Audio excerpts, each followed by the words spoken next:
Fala, criptonautas! Hoje nós estamos aqui num episódio, né, de peso, que são dois júniors contra mim. Então vamos entender exatamente, né, o que é isso aqui. Deixa eu falar um pouquinho, né, do currículo deles. Ambos fizeram necroeconomia, eles se dizem nessa nova tendência, né, de cripto necroeconomia. Um deles está fazendo mestrado na educação dentro lá da Fiocruz e o outro está fazendo uma pós-graduação dentro da IFRJ, dessa parte de informática aplicada na educação. Ambos já palestraram, fazem palestras dentro da blockchain, estão envolvidos na Web3, são speakers e estão aqui com a marca deles. Eu estou falando deles, que você já viu aí na thumb. Eu sei que vocês já viram aí na thumb. É o Nilo Júnior e o Adalberto Júnior. Sejam muito bem-vindos. Nilo, tudo bem, Adalberto? Felipe. Muito bem-vindos. Deixa eu entender. Vocês começaram a história de vocês com economia, isso mesmo? Explica. Foi isso primeiro ou não? Na verdade, para mim é um pouquinho mais profundo, né? Que eu comecei em outro curso. Perfeito. Eu comecei em biologia, fiz 5 períodos de biologia. Depois eu descobri que não era aquilo que eu queria, ou que é aquilo que eu queria trabalhar. A biologia não ia me ajudar naquele momento e mudei de curso para economia e acabei seguindo aí. Certo. E isso foi mais ou menos há quanto tempo atrás? Ih, cara, vamos falar de idade, não vamos falar de tempo, não. A minha primeira graduação eu comecei em 2007, né, na verdade. Mas aí eu tinha 17 anos quando eu entrei na faculdade. Mas aí quando eu comecei a economia, comecei mais ali na década de 2010, não vou falar o ano, década de 2010. E acabei trabalhando no sistema financeiro durante muito tempo, né? Trabalhei em banco durante muito tempo, 11 anos praticamente. Uau, então muito já vem tempo mesmo. essa carguinha aí de peso de mercado. Perfeito. E ali, mais ou menos em 2020, 2021, entrei de cabeça no mercado de cripto e nunca mais saí. Mas deixa eu entender. Você foi fazer na economia em algum momento, você fez na biologia, foi fazer na economia. Você tinha algum, né, background dos pais sobre dinheiro? Por que você fazia economia? Porque economia parece um curso do tipo, caramba, indicação dos pais, alguém da família. Na verdade, nem foi. Foi mais por Eu quero aproximação... entender o que é dinheiro. Foi mais aproximação histórica, na real, né? Então, biologia foi porque eu sempre quis fazer isso. Eu sempre fui a criança curiosa que assistia Animal Planet, que assistia esses programas de vida animal, e eu sempre gostei por paixão de natureza. E, na verdade, eu também tinha escolhido economia quando eu fiz o primeiro vestibular. Eu prestei vestibular para 4 universidades, eu passei em 3 e eu tinha que escolher. Sim. Ou eu escolhia biologia ou eu escolhia economia. Claro que o coração falou mais alto, eu fui lá e escolhi biologia. Fiz 5 períodos. Aí, no 5º período, eu fiz uma disciplina muito específica, que se chama Botânica Econômica. E ela vinha contando um pouco da história econômica dos jardins botânicos, né? Que eram grandes estoques vivos e distribuíam especiarias pelo longo do país, né? Perfeito. Depois que eu comecei a estudar isso, eu falei, cara, eu acho que eu estou no curso errado. Não é possível. Aí eu comecei a pesquisar mais sobre o próprio curso, sobre a vida do economista e mudei e nunca mais quis saber de outra coisa. Nunca mais. E você, Adalberto, como é que foi esse início? Olha, tem muitas coisas da minha história que são parecidas com a do Nilo, tá, gente? Não só o nome de Júnior. Então, assim, não comecei com economia, também quando eu tinha 17 anos, né? A gente tem idade parecida. Também passei para minha primeira faculdade, mas em contabilidade, né? Então, assim, sempre já trabalhei... mais próximo ali de economia, mais aparentemente. Do que biologia. Aparentemente. Então, assim, comecei na parte de contabilidade, sempre trabalhei em escritório, mas queria entender um pouco mais e acabei me apaixonando por economia, mais do que contabilidade. Não que as pessoas do escritório me ouçam falando isso, né? Mas eu me apaixonei mais por economia e depois, quando veio a parte de cripto também, aí... acabou. Não teve mais pra onde sacramentada, né? Era isso mesmo. E, assim, eu venho de uma realidade que, assim, Brasil, né? A gente não tem muita educação financeira. Sim, zero. Então, isso também desperta um pouco da curiosidade. E, assim, no ambiente acadêmico ali, a gente vai vendo outros cursos, vai tendo algumas outras matérias e a gente vai vendo algumas coisas que, poxa, que interessam, que tem a ver com a gente. Então, foi isso que aconteceu. Assim que eu fui para esse caminho da economia. Perfeito. E vocês dois fizeram na economia, então tem uma boa noção do que é dinheiro. Então eu vou hoje, finalmente, gente, ter a resposta, né, da minha pergunta. O que é dinheiro? Olha, então, vou começar então, com uma brincadeira, já que aqui a gente está falando entre amigos. De cripto, entre amigos, né? Então, Estados Unidos, né, a legislação americana está mudando agora para incluir Bitcoin como dinheiro. A definição de dinheiro do dicionário americano está mudando para incluir Bitcoin. Então, dinheiro é uma coisa que não é tão fácil assim de se definir, né? Vem mudando ao longo da história. Acho que, assim, ser economista, a gente vai tentando contar um pouco disso, mas, como o pessoal sempre fala, economista nunca gosta de dar uma resposta direta, né? A gente sempre vai dando, talvez, é possível. Então, assim... Ou aquela palavra mais clássica, depende. Depende de quem está falando, de onde está vindo a informação. Então, depende da pergunta. O que é dinheiro? Depende. Depende. Eu acho que, se eu considerar dinheiro, eu acho que é uma convenção social. Dinheiro é uma convenção social. É aquilo que você vai ter uma expectativa de trocar por outra pessoa por algum benefício, algum tipo de produto ou serviço. Perfeito. Só que aí a pergunta mais capciosa não é o que é o dinheiro, é o que é moeda. Né? Porque aí a gente entra numa discussão mais pesada se de fato o Bitcoin é moeda ou não é moeda. Ou não é moeda. Entendeu? Então Nós vamos chegar nela hoje. Tem vários dependes no meio do caminho. Beleza. Bom, você estava fazendo a faculdade de economia, ambos, e aí, em algum momento, você se deparou, né, com cripto. Como é que foi isso? Diz o ano, né, cada um mais ou menos. Era golpe para você no início? Você já achou aquilo muito fantástico? Fala um pouquinho aí. Bom, vamos lá. Eu acho que eu comecei um pouco depois do Adalberto. Comecei mais ou menos ali em 2021. Já tinha... Já tem um tempinho. Já estava um pouco cansado. Na verdade, um dia para cripto já é muita coisa, né? Ah, sim. Hoje em dia, com certeza. E se você considerar talvez uma carreira de 3 anos dentro de cripto, você já tem um background interessante aí para você trazer. Mas foi muito ao acaso. Eu tenho uma amiga, Rafa, um beijo para você. Tem uma amiga que ela me chamou um dia para conversar. Aí ela tinha pensado em mim, porque eu trabalhava em banco, gostava de investimento, sempre estudei essa parte. E ela falou, Nilo, eu tô querendo fazer uns investimentos em cripto. Você sabe como é que funciona? Eu falei, cara, olha, eu não conheço tão a fundo. Eu sei o que é, mais ou menos e tal. Ela, não, beleza, você tem 3 dias para você me responder. Aí você manda para uma pessoa que é ansiosa, você tem 3 dias para me responder. Cheguei em casa, comecei a comer livros. Eu comi os livros, assim. Eu passei praticamente 2 dias sem dormir, estudando. Eu falei, cara, porque me abriu fez um boom, assim, na cabeça, que eu nunca mais saí. Né?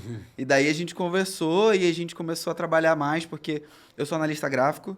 Legal. Então eu comecei a estudar muito mais a parte de cripto, porque as análises são um pouco diferenciadas. Sem dúvida. E depois acabei encontrando dentro do processo de blockchain e tal, não sendo um degenerado direto, e hoje eu me considero um pouco mais de meio builder, meio degenerado, depende do momento. Mas depois que eu encontrei a educação de blockchain, eu vi que aquilo era capaz de mudar a minha realidade e também mudar a realidade de outras pessoas, e aí eu não larguei mais. Então, eu trabalho praticamente desde 2022 ali, com processos educacionais de onboarding e até mais específicos, de Web3 e blockchain, e sempre com a bandeira de equidade, de igualdade, de acessibilidade para essa galera entrar no mercado. Perfeito. E Adalberto, como é que foi isso? Eu sou antigo, assim, no mercado, né? Que pode-se dizer. Mas, assim, tem um tempo, que final de 2017. Uau! Então, magnata. Sim. Cara magnata, Adalberto é outro nível. Então, eu conheci até um pouquinho mais a fundo com outro entrevistado que teve aqui, que foi o Cristian Aranha. Eu fiz um curso lá na PUC de operador de criptomoedas, que eles tinham lançado na época. Tipo, sala um pouco vazia na época ainda, né? Sim. Muito difícil de falar sobre. E foi ali que eu recebi minhas primeiras criptos. Dentro, para vocês verem, IOTA era moeda nova. Estava lançando. Então, assim, hoje ninguém nem sabe o que é, né? IOTA, ninguém Acabou, fala. Né? Os caras estavam lançando, cara, vai revolucionar os métodos de pagamento, é muito rápido, quase que instantâneo. Então, cascudo já, assim, né? Mas demorou um pouco, né, para maturar isso em mim. Tipo, é legal, mas não sei onde isso vai dar. Ficou aquele negócio do mercado, tá subindo. Gente, na época que eu vi Bitcoin era 15 mil reais. Não era 15 mil dólares, era 15 mil reais. Reais. Então, assim, tem um tempinho isso, né? Mas até eu entender que o diferencial não era só o preço, né? o valor estava muito mais na tecnologia, demorou um pouco.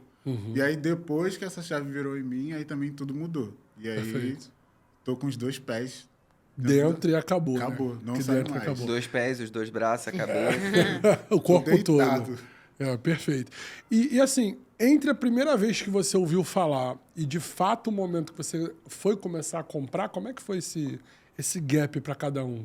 Porque a gente ouve falar, acha bonito, estuda, até indica para alguém, mas a gente mesmo pôr a grana para comprar já demora um tempo. Todo mundo demora. Eu não demorei, não. É mesmo? Eu não demorei, não. Eu acabei botando a minha paciência à prova, perdi um pouco, mas eu também ganhei bastante. Mas eu acho que, assim, foi se eu precisar testar de alguma maneira, eu tenho que testar. Começar ali, claro. Com um pouco, com aquilo que você pode, né, de fato. Mas ir aumentando a banca devagar e adaptando, descobrindo qual a melhor adaptação para você. Né? Porque se a gente for falar aqui de investimento de cripto, tem várias maneiras diferentes. Sim. Como grafista, né, eu cheguei a trabalhar um pouco de day trade em alguns momentos, mas só que aí, como depois algumas responsabilidades começaram a aumentar, eu falei, cara, não tem como eu ter... porque é tempo de tela, né? Não tem como eu ter tempo de tela 24 horas por dia ali, porque eu já fiquei assim durante um bom tempo. E acabei mudando um pouquinho a minha característica ali, ou então que indicadores eu ia utilizando, como ia fazendo isso. Porque eu acho que a gente precisa sair um pouco dessa visão do amador, vamos dizer, e profissionalizar o que a gente precisa, né? Claro. E isso para mim é um ponto muito crucial. E você? Quando é que foi o momento que tu falou, eu vou botar grana nisso mesmo? Vale a pena. Foi quando virou essa chave, quando eu entendi que a tecnologia era muito mais valiosa do que o preço que estava ali na tela. O preço da tela era só um detalhe. Só um detalhe. E é como eu enxergo hoje. Tá oscilando, tá aumentando, tá baixando, mas a tecnologia está aí, não volta mais atrás. Não existe mais um mundo sem blockchain. Não existe mais isso. Entendi. Esse é o momento que você resolveu fazer a passagem. E como é que vocês hoje enxergam esse universo na cripto? Porque nós temos um universo de bitcoiners, maximalistas, ali o pessoal que não, é só Bitcoin, etc. Temos o pessoal que vê esse universo como solucionando uma gama de problemas enormes da sociedade. E aí você tem várias cripto para isso. E tem o universo ali do degenerado mor, das meme coins que morrem e nascem todo dia. Como é que vocês se posicionam nesse grande oceano de cripto? Chamou na resposta, chamou na resposta. Pergunta capciosa. Assim, depende, vai. Depende. Não, Assim, muda, como economista, depende. Acho que, assim, coisas vão surgindo todo dia no mercado. No então, cripto, assim, com certeza. Coisas que valem a pena, na minha visão, ou que não. Assim, nunca fui muito degenerado, tá? Sempre fui muito... Assim, o pessoal fala OG. Tipo assim, sempre utilizei bastante tecnologia, eu testo. Às vezes até pego um airdrop, porque eu estou testando ali a tecnologia, vendo a usabilidade. Mas, assim, nunca operei meme coin. Acho que o máximo que eu fui foi Doge. Doge é das duas. Eu já operei Pepe. Então. Só para ver como era, né? Só para tomar um susto. A gente segue muito, assim, a gente tem caminhos muito parecidos, mas, né, temos nossas características. Tipo, eu só fui até a Doge, ele já tá na PF. Não, mas foi muito rápido. Eu entrei e saí muito rápido, que eu falei assim, não, esse aqui vai sair. Mas também a gente já perdeu uma grana aí em algum... Eu mesmo já perdi uma grana aí em algumas moedas, né? Crise da Luna, etc. Luna, Terra e Luna, né? Tadinha delas. Nossa, caiu por terra, literalmente. Sofreu um golpe enorme, né? A Terra e Luna sofreu um golpe muito grande. Beleza. E como é que vocês se conheceram? Já que vocês são de background parecido, mas não fizeram faculdade juntos, né? Sim. Suponho. Como é que vocês se encontraram aí, no meio desse caminho? Olha, foi bem um acaso, assim. A gente foi convidado pela mesma pessoa para estar no mesmo lugar. Caramba! Para fazer parte de um projeto que estava iniciando. A pessoa nos apresentou. A gente estava lá no momento, começou a trocar uma ideia. Foi bem esse papo. Você faz economia? Faço. E aí foi surgindo uma amizade, até antes mesmo de começar a trabalhar juntos.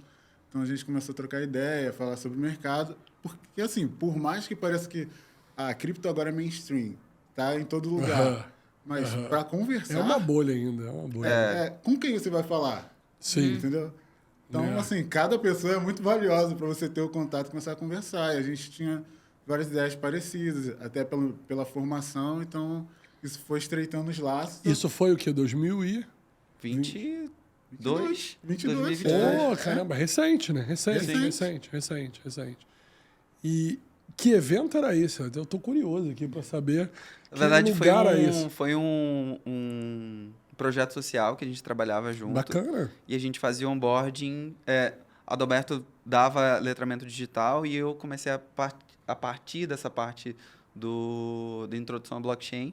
E a gente acabou dividindo algumas aulas e participando de vários eventos juntos. Né? Foi até mesmo em 2022 que, por incrível que pareça, eu comecei a dar aula. Foi o primeiro ano que eu palestrei no evento. A gente estava junto no evento, que foi o Ethereum Rio ou foi o Blockchain Festival? Não lembro de cabeça agora. Eu sei que nos dois a gente estava lá, mas aí a gente acabou estreitando esse laço, porque, cara, a gente... É isso que ele fala. Às vezes tem essa dificuldade de você ter uma pessoa para você conversar ali exatamente sobre um assunto específico. E acaba que a minha conversa com o Adalberto é um pouquinho mais pesada no sentido de discussões econômicas, mais profundas, entendeu? Porque eu gosto de estudar muito tokenomics, né? Então, tipo, você pensa num sistema financeiro dentro de uma moeda. Claro. Né? Você pensa uma política monetária de como vai funcionar aquela economia ali dentro. E não é todo mundo que você acaba conversando sobre isso, né? Então, claro. Boa tarde, tudo bem? É então, assim, eu acho que foi muito acaso, mas foi muito match, assim, o meu casca de bala. E todo evento que a gente vai, beleza, vai acontecer tal coisa, então, vambora. Tem tal coisa pra ir, vambora. E aí a gente vai construindo. Perfeito. Dentre as moedas que você vê hoje no mercado, o que você sente que está com uma proposta, né, promissora de resolver, né, problemas mesmo, ou de ter uma economia interessante? Eita. Não, sem se comprometer de que você está indicando qualquer coisa para ninguém. Ninguém está indicando nada para ninguém, não. A gente está discutindo vamos colocar aquele aviso, senão é uma recomendação de investimento.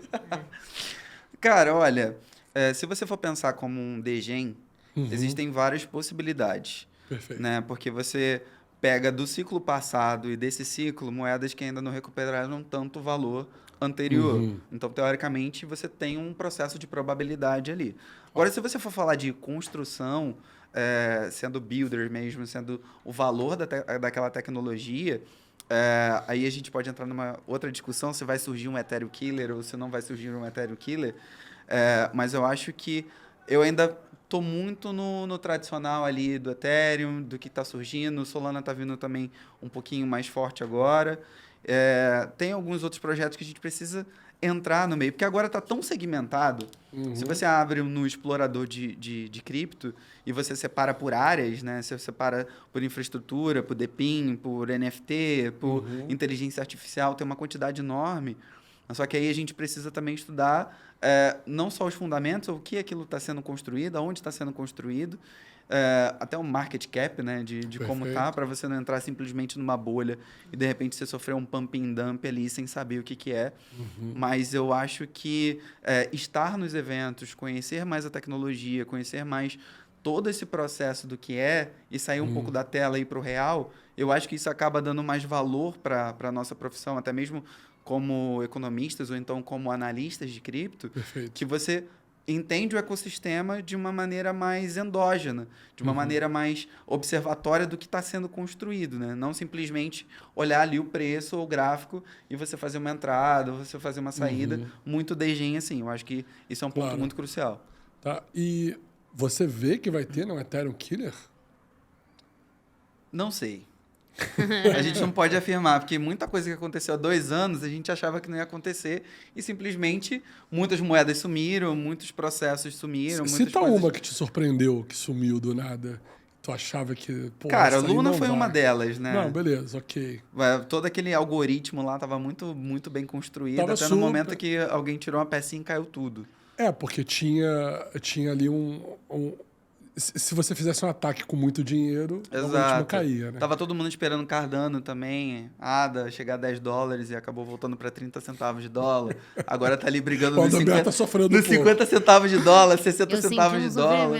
Eu senti o Adalberto sofrendo um pouco. Não, eu sofri um pouco com ADA, né? Mas eu falei, então vamos rebalancear aqui, vamos ver o que dá para fazer. Porque tem essa possibilidade, né? Não é só você comprar uma moeda e você dolarizar ou desdolarizar ela. Você acaba tendo uma segunda via onde você muda as paridades e você vai ganhando em quantidade de moeda. No final, você vai ajustando o valor ali. Perfeito. Então, tem essas questões. Nada contra a ADA, gente. Já fiz Nada contra a ADA. 20x na ADA, é legal. Mas, assim, saiu agora o top 10, tá? Tá sofrendo. Tecnologia boa, pessoal acadêmico. Charles esteve aqui há pouco tempo, no Rio. Sim. Cara, super inteligente, mas, assim, demora muito as entregas. E aqui é tudo muito acelerado, muito rápido. Então, o que a Cardano faz que as outras não estão conseguindo fazer hoje? Então, sempre fica isso. Igual sempre a gente está falando. A gente está falando de Ethereum Killer, mas quantas já não estão sendo ultrapassadas? Eu não acredito que vai ter igual a gente fala da Solana. Assim como eu não acredito que algo vai matar o Bitcoin, entendeu? Acho que já se provaram aí no tempo. Ao longo do tempo. A gente viu o Ethereum tá indo agora para 10 anos. Então, assim, verdade. Fizeram uma atualização gigantesca que antes nunca foi vista, né? Que foi mudar a prova de consenso Proof of Work para Proof of Stake. Então, assim, sem parar a blockchain, tipo, não desligaram a máquina. Teve pequenos problemas, mas foram poucos, né? Foram poucos, né? Enquanto a gente vê outros que se propuseram ali na época ali de serem essas concorrentes, né? As leilões alternativas, que veio com esse nome de Ethereum Killer, já travando algumas outras vezes, sem ter, como posso dizer, a mesma prova, não só de tempo, mas ali de construção, de números de contratos inteligentes. Até transações até alcançam, mas em outras usabilidades não, e já travaram muitas vezes. Foram desligadas da tomada, né, na verdade. Sim. Teve vários casos desses. Vários casos desses. Deixa eu voltar rapidinho numa fala do Nilo. Manda. Que eu achei interessante, porque a gente fala para um público que ainda tem gente aqui que assiste o canal e que não começou ainda a entrar nesse universo. Ainda tem um receio, comenta nos vídeos assim, poxa, agora que eu tô entendendo. Então, você falou uma coisa que eu achei muito interessante. Tipo, eu também sofri com ADA, você disse, e rebalanceei. Então, comenta um pouco sobre isso, assim.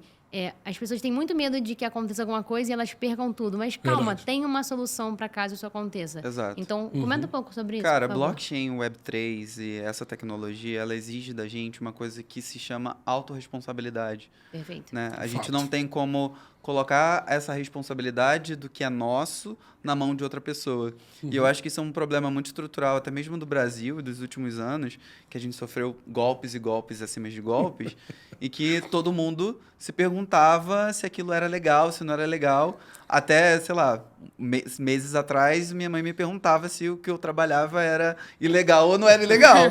Né? Eu falei, não, mãe, eu dou aula, eu explico e tal.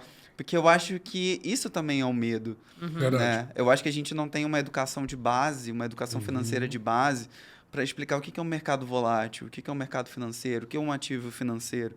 Porque hoje cripto está caminhando nada mais para ser, dependendo de cada característica, né? um criptoativo está quase sendo vinculado a um ativo financeiro, né? Pela CVM. Então, a gente tem que chegar a essas discussões. E eu acho que primeiro você entender o que é essa tecnologia, o que essa tecnologia traz, ou simplesmente sair um pouco do âmbito de criptomoeda, porque criptomoeda só é 1% do que é tecnologia. 99% está ali na blockchain do que aquilo vai ser feito, de como vai ser feito, de como vai ser construído, de por que existe um smart contract, por que está se falando tanto hoje em tokenização de ativos do mundo real, ou então porque está falando muito de Drex, de como vai ser isso, do que vai ser mais fácil, por que está vindo. Eu acho que a gente precisa começar por aí, sabe? Eu acho que o onboarding ele precisa ser feito para todo mundo, antes mesmo de investir. Que eu já ouvi algumas pessoas, eu entrei em cripto, perdi tudo. Eu fulano fez isso, perdi tudo. Falei, cara, primeiro você tem que entender o que é essa tecnologia, saber o que você precisa fazer para estar lá. Às vezes participar de um evento, seja seja mais proativo para entender esse movimento. Claro. Porque preço, ele vai variar, dentro de cripto, preço vai variar do valor de entrega daquela tecnologia. Se eles prometeram e não entregaram, o preço vai refletir isso. E a gente precisa tomar um certo cuidado. Né? Mas essa tentativa, esse treino, ele é diário. Ele não vai acontecer em uma semana, não vai acontecer daqui a um mês ou 6 meses. É uma coisa que eu sempre falo. Conhecimento dentro do mercado de cripto ou qualquer outro setor é como uma ampulheta. Você vai virar ela, vai sedimentar aquela quantidade de areia. Quando você vê que terminou, você vai descobrir que, na verdade, não terminou. Você vai ter que virar ela de novo e começar todo o processo novamente. Ainda mais, gente, blockchain não tem como nenhum de nós aqui, nem juntos, exaurir a quantidade de conhecimento que existe dentro desse mercado. Sim. Isso é fato. Não, e esse mercado eu acho que é muito ver para crer, porque, falando por mim, que eu comecei por causa do Felipe, ele que me incentivou a entrar nessa brincadeira, e hoje cada vez mais quero estudar sobre, me interessar sobre isso. Quando eu fui no evento Blockchain Ring, que foi o meu primeiro evento de cripto, aí meio que caiu uma ficha de tipo, caraca, isso é real mesmo. Tem pessoas fazendo isso de verdade, porque no fundo eu sei que tem, assisti aqui vários convidados falando, mas parece que ficou palpável, assim. Eu falei, caramba, olha o tamanho dessa estrutura. Sim. A Solana tava com um stand enorme. Eu falei, caramba, essa moeda aqui tem muita... Tá brincando com muita coisa, tá se misturando com muita coisa. O DeFiverse tava lá, enfim. Tinham muitas coisas, assim, que eu comecei a ver. E o Drex, por exemplo, parecia uma coisa irreal para mim. Saber que o mercado tão conservador estava realmente entrando nesse universo. E tinha lá um stand, gente para tirar dúvida. Sim. E eu falei, caraca, essas pessoas existem mesmo. Então, acho que vale muito a pena participar desses eventos. Quem tiver a oportunidade. Inclusive, ia perguntar, vocês sempre foram ativos nisso? Tipo... Parece que sim. Né? Desde que a gente começou, o Nilo tem cara de que sim, que ele já chega falando. Mas o Adalberto... Nos eventos, sempre foi. Sempre fui ativo nos eventos. Perfeito. Assim, voltando até no que você falou antes, acho que o problema, assim, no Brasil, em relação... mercado financeiro é a falta de educação. Né? Sem dúvida. E a gente ainda tem muita desinformação. Tipo, a mídia tradicional traz muito ruído também. Tipo, há pouco tempo a gente estava vendo aí na grande mídia falando de farol do Bitcoin. Então, assim, para uma pessoa que tem zero falando de NFT, acabou NFT. Né? Zero educação financeira. Você ainda está ali entrando, né? Olhando, será que isso é real, será que não é? Aparece um golpe na televisão, você fica com medo de perder tudo. Aí daqui a pouco... Pô, tinha um NFT do Neymar, valia milhões. Aí você vê ali no jornal, a NFT morreu. Exato. Tudo isso é golpe, é pirâmide. Exato. Entendeu? Então você fica com medo. E isso que a Mari falou, de estar nos eventos, torna muito real. Tá? Então, assim, não investi ainda, mas eu quero ver se isso é de verdade. Vai em um evento. Perfeito. Total. Exato. E um ponto muito importante é que ele falou, o jornal, né? A gente tem muito economês na televisão ainda. E é exatamente isso que a gente bate na tecla, de não ter o economês, de explicar de fato. Nossa questão maior é chegar num nível de explicação e de abstração, de simplificação, para que a pessoa entenda de fato o que aquilo ali está acontecendo. Né? Porque muita gente chega com muita dúvida, eu não vou ser capaz de entender, não. Falei, calma, respira e vamos lá, um processo de cada vez. Claro. Né? Até a gente chegar a essa sedimentação, isso é muito importante. E você falando dos eventos, esse ano marcou uma presença muito forte no evento, que foi o próprio Roberto Campos Neto, presidente do Banco Central. Né? Você não viu isso nos últimos anos. O Brasil está se colocando num papel crucial de ator de regulamentação de cripto. E isso é muito importante. Né? Isso vai ajudar o próprio mercado brasileiro. E isso a gente precisa levar em consideração, porque antes os eventos eram mais comunidades. Ainda é um pouco de comunidade. Mas a gente vê muito mais hoje o institucional entrando, a regulamentação entrando, as discussões ficando mais sérias, e eu acho que isso é muito importante. O Brasil tem uma liderança nisso, né? Porque na QR Capital foi uma das primeiras a montar vários ETFs no mundo. Ou seja, então... A gente tem um papel de destaque nisso. Mas eu quero fazer uma pergunta polêmica. Que é a boa. Sempre é a boa. Falou de QR Capital, já sei, eu acho que até que ele vai perguntar. Não é essa. Ainda não é essa. Não. Mas a ideia é a seguinte. Quando mudou de POW para POS, tem uma crítica muito forte que todo mundo faz, é que o POS vai concentrar renda para quem tem renda, para quem tem os stakes. Como vocês veem isso? Porque a gente quer que cada vez mais pessoas tenham acesso a isso, e não que concentre. Vocês veem dessa forma ou vocês acham que isso é um mito que os bitcoiners maximalistas ficam aqui trazendo, mas é só um mito? Você tem um processo aí que tem uma dupla aí de problemas, né? De fato, a descentralização está descentralizada, né? Porque se você tem uma quantidade maior de moeda, você tem uma probabilidade maior, né? Então, se você pertence a um pool de liquidez maior, você está concentrando ali. Mas eu acho que esse ponto a gente tinha antes no Proof of Work também. Né? Porque estava na mão de quem tinha os equipamentos para fazer aquela operação. Perfeito. Então, a gente faz uma mudança aí de sistematização. Né? Apesar de que agora se você entrar num pool de liquidez, é claro que tem um valor mínimo para você entrar, você pode ter uma coparticipação daquilo ali. Perfeito. Antes, não, era muito direcionado e você ainda tinha o risco do ataque de 51%, apesar de que é possível, mas é muito improvável que aconteça, mas já aconteceu na história, né, de você sofrer um ataque da rede de 51%. Mas aí eu posso entrar numa discussão ainda um pouco maior, que não é só do consenso, até mesmo das DAOs, né? Das organizações descentralizadas, né? Que tem os seus recursos ali, mas só que também tem uma concentração. Né? Então, a gente tem muito pano para manga para falar de descentralização concentrada. Assim, falando de Proof of Stake, né? A gente vê também um movimento, ainda é lento, mas de acesso, de poder quebrar essa entrada inicial de muitos etéreos, por exemplo. Muitos. Hoje é um valor altinho. Sim, então a gente vê outros protocolos, outras soluções, que aí você pode particionar isso, né? Então, você ser mais acessível. A gente vê até iniciativas brasileiras, como o Stake Together, que aí você pode se juntar ali com o número de pessoas, de outros investidores. E aí você não tem a quantidade total para investir, mas você pode colocar ali o seu valor e juntar, e aí no montante você conseguir fazer esse stake. Então, ainda não é a melhor solução, mas a gente está caminhando. Eu acho que assim, é uma mudança ainda muito recente. Tudo é muito recente. Tudo né? cripto. Mas acho que é uma coisa que não está ficando sem solução. Está avançando, está melhorando. E aí as ideias das próximas atualizações é diminuir essa quantidade também. Perfeito. E outra polêmica que sempre tem é a polêmica do número, né, de moedas. Porque né, Bitcoin colocou lá no código que ele vai sempre ficar dividindo por meio e aí faz um cálculo matemático e descobre que né, o limite é 21 milhões. Pronto. Né? Não que esteja escrito em nenhum momento que é 21 milhões. Né? É porque a conta matemática dá 21 milhões.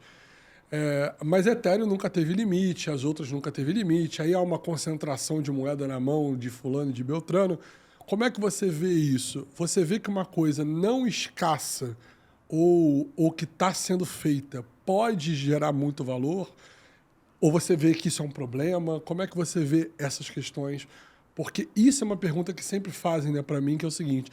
Mas não é só clicar num botão e imprimir mais moeda? Como se não fizessem isso com as outras moedas que a gente conhece, né? Tipo real, né? Como não precisa. Mas em cripto parece que é tipo mais simples. As pessoas entendem que, ou acham, ou se enganam de que, tipo, para imprimir real tem um banco central, tem umas pessoas que eu tenho que conversar. Em cripto parece que não. São dois adolescentes que lá, sei lá onde, vão apertar um botão e vão imprimir 1 milhão daquela moeda XPTO. A galera tem uma visão um pouco, às vezes, um pouco inicial do que seria isso, né? Porque se você tem 1 milhão de tokens para você emitir e você não tem uma quantidade de capitalização de mercado, que é o valor daquelas moedas todas juntas, você não vai ter uma expectativa de retorno. Perfeito. Foi assim que aconteceu, até mesmo voltando no caso da Luna, né? Que perdeu o valor. A capitalização de mercado foi muito baixa, porque as pessoas venderam e você tem que injetar mais dinheiro para você conseguir fazer ali dentro do processo de oferta e demanda e você trabalhar esse processo para você subir o preço. Sem dúvida. Né? Às vezes eu sempre gosto de explicar isso, porque mercados voláteis, mercados de ações ou então de títulos, eles são baseados no comportamento das pessoas. São expectativas de preços. Perfeito. Alguém vai comprar ou vai vender na expectativa que ela acha que vale aquilo ali. O preço não está simplesmente dado, ele é dado pelo comportamento das pessoas. Sem dúvida. Só que, para a gente fazer subir esse valor, a gente, teoricamente, tem que ter uma uma função de maior compra, de maior demanda. E essa demanda depende de outros motivos. Então, pensar o tokenomics de uma moeda é muito complexo. Porque você não pode pensar só, vai ter 1 milhão de unidades daquela moeda. Você vai ter que pensar nas taxas de transação, se vão ser queimadas ou não a parte daquelas taxas para manter o preço. Você tem que pensar em tudo. Satoshi, o Nakamoto ali, quando ele criou aquele mecanismo do halving, de diminuir as taxas, para você manter o valor, mas só que aumentando a circulação em doses, vamos dizer assim, não homeopática, mas de uma grande quantidade no início, para você, no futuro, você conseguir manter o valor, né? Atrelar ali o valor, porque cripto, a única coisa atrelada ali é o risco, não tem alguma outra coisa. Depois da década de 70, no fim do Bretton Woods, o dólar começou a valer $1, não tinha mais o lastro de ouro. Apesar de hoje alguns bancos centrais já estarem retomando esse processo de lastrear a emissão de moeda em unidades de ouro, né, em quantidade de valor de ouro, a gente não tem isso no mercado de cripto. É verdade. Vou jogar um pouco aqui nesse time, que eu não jogo muito, de Max, de Bitcoin. Mas eu acho que o que difere assim, das pessoas, tipo, você falou, a quantidade de moeda, supply. No Bitcoin, a gente tem ali cravado, né? É imutável. E a gente não tem uma figura central. Não tem essas 2 pessoas atrás do computador, esses 2 adolescentes que podem ir lá e alterar isso. Acho que isso dá muito valor até às ideias de quem é Max Bitcoin, porque não tem essa pessoa que pode ir ali e alterar a quantidade. É finito. Perfeito. É finito. Agora, quando a gente vai para outros protocolos, outros blockchains, que têm seus próprios tokens, geralmente a gente, apesar de ser descentralizado, tem uma figura por ali, tem uma fundação, uma empresa, e que pode mudar de ideia. Exato. Entendo. Claro. No próprio white paper das moedas vem ali as alocações de recursos. E isso é um fator importante de se analisar também. Sem dúvida. Então, assim, já aconteceu. Tipo, meu supply vai ser 10 mil. Passou 2 anos, a gente precisa mais de dinheiro. Agora não é mais esse valor. Vou imprimir mais token. Perfeito. Entendeu? Eu vou colocar mais 10 mil no mercado que eu estou precisando um pouco mais. Sim. E valorizou. Tá, eu vou fazer uma pergunta que pode não fazer sentido, tá? Mas é porque às vezes, em umas conversas de almoço aí, rolam assim, poxa, a BlackRock comprou muito Bitcoin e aí elas vão controlar o mercado, não sei o quê. E eu só fico ouvindo alguma coisa assim, tipo, não, é absurdo isso. Uns dizem e outros dizem. Não, é justamente por isso, sobre a volatilidade. Então, eu gostaria de saber de vocês aí, o que vocês acham sobre? Discussões de baleias e sardinhas. A famosa discussão de baleias e sardinhas. Cara, eu como analista, no início, eu pegava muito gráfico puro, né, de muita movimentação ali, de entender volume, alguns indicadores, até o momento que eu parei e comecei a ver fluxo direto. Eu falei, não é possível. Né? Dando essa virada de chave logo no início de comportamento dos usuários, comportamento de quem está ali no mercado, e você vê as baleias se movimentando, é dali que você tem que tirar. É dali que você tem que observar. Porque, às vezes, você tem uma movimentação muito grande, tanto de topo quanto de fundo, que é um player ali. Né? Movimentação de mercado sempre existiu. Mercado tradicional, mercado de cripto. Só que aí você precisa, de fato, aí é um processo de educação, um processo de onboarding, de fato, entender que há essa possibilidade. Porque eu operando ali, tempo de tela, muito tempo de tela, e eu ficava olhando grandes exposições que você fala, cara, não tem como manter aquilo ali. Né? E mantendo, para ou o preço não ultrapassar ou simplesmente tirar e você acabar sendo liquidado porque o preço subiu ou o preço desceu. Essa movimentação ela sempre vai existir. Né? Principalmente para quem começou lá atrás. Né? Mas isso também é um pouco perigoso. Né? Porque a gente não sabe, de fato, quais são as intenções, o que vai ser. Eu acho que a gente entra... Eu estava até refletindo um pouco nisso na última queda do Bitcoin, dos 43%, que foi quando saiu aquela notícia de aumento de taxa de juros do governo do Japão. Né? Até que nível a gente vai ter uma guerra agora econômica dentro de cripto, porque cripto está muito vinculado à economia tradicional agora, a gente não pode mais tirar essa correlação. Sem dúvida. Até quando esses murmurinhos de notícias vão fazer essa volatilidade grande no mercado a curto período, né, para se obter lucros ou vantagens em relação àquilo ali, para fazer essa manipulação. Isso é um ponto que a gente precisa pensar e levar em consideração. Assim, nessa pergunta, tem mais coisas, né? Então, assim, a gente viu entrando agora institucional, que os caras têm a mão pesada, Claro. mas não só institucional. Tipo, se você pegar os 10 maiores detentores, tipo, Satoshi Nakamoto está lá em cima. Claro. Mas China e Estados Unidos estão entre os 10 maiores detentores de Bitcoin do mundo. Então, assim, a gente vê governos tendo essa quantidade enorme e até previsões de governos em terem reservas em Bitcoin. Perfeito. A mesma coisa que é feito com reserva de ouro, como Tesouro Nacional, agora sendo feito em Bitcoin. Então, Lastro em Bitcoin, né? Sim. isso é uma mudança muito grande, do que um cara que achou o pendrive dele ali com 50 mil Bitcoins que tinha esquecido. Então, assim, governo. Então, Sim. e Isso É outro nível, né? outro nível. E é outro fora nível. fundo de pensão que ainda vai chegar e tudo isso que ainda vai chegar, né? Que tá começando a querer aparecer em Agora cripto que o aí, pessoal né? tá perdendo medo de Exato. entender o que é, né? De entrar nisso, né? E indo para essa linha, né, de seara, né, de medo, vocês têm medo que esse mercado fique, né, controlado de novo pelos grandes players, né, do mundo? Porque uma das grandes vantagens do mercado que a gente vive, né, de cripto é ter o sardinha ali, é ter a pessoa pequena entendendo isso, é meio que democratizar um pouco tanto o conhecimento quanto você tanto fala, quanto também mesmo as pessoas virem assim, caramba, é um novo jogo que eu posso comprar moedas aqui, posso apostar em projetos, posso entender o que está acontecendo e posso me dar bem também com isso. Exato. Você vê que a gente corre esse risco de perder essa parte boa da cripto?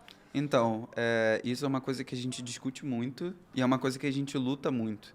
Então, a ITS também surgiu por esse processo. Fala né, um pouquinho sobre a ITS, então. Então, Vamos a lá. ITS é uma empresa de criptoeducação inclusiva. Então, a gente tem alguns parceiros, a gente trabalha com alguns parceiros. Eu sou community de uma empresa também que é sem fins lucrativos de Portugal, que é a Nebula Web3. E a gente vem trazendo tanto educação tecnológica voltada para blockchain também e Web3, para fazer com que comunidades desprivilegiadas acessem esse mercado, entendam esse mercado e a gente consiga incluí-los lá. Perfeito. Porque existe a bolha do tradicional, mas agora também está surgindo a bolha do Web3. Então, a gente precisa fazer com que essas pessoas entendam e ocupem esses espaços para que ele seja mais democrático. Vocês montaram a ITS? Sim. Vocês dois? Não, a ITS ela já existia, na verdade, e aí eu convidei o Adalberto para trabalhar junto comigo. Ah, que bacana. Então, a ITS existe há 2 anos, mas eu falei, cara, no momento certo ela vai precisar sair do papel. Né? Porque eu falei, cara, a gente precisa estruturar algumas coisas e a gente... eu fiquei envolvido nesses últimos 2 anos com muito projeto social, com terceiro setor, com educação, Legal. com educação para mulheres, principalmente. Eu acho que a gente precisa trazer mais equidade e acessibilidade para esse mercado. E é uma coisa que eu bato muito na tecla, diversidade, porque senão a gente vai ter sempre as mesmas pessoas dentro da mesma bolha. Né? A gente só vai pular de uma bolha e vai pular para outra. Exato, era né? isso que Então eu falei. a gente acaba não dando tanta acessibilidade. Então a gente trabalha em alguns projetos sociais dentro de comunidades periféricas no Rio de Janeiro, né?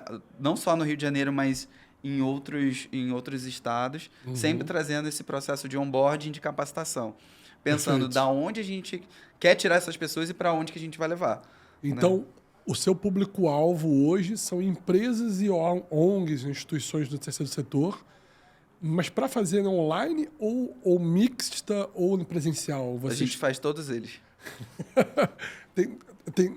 Tem todos os cases nesse caso? Tem todos os cases.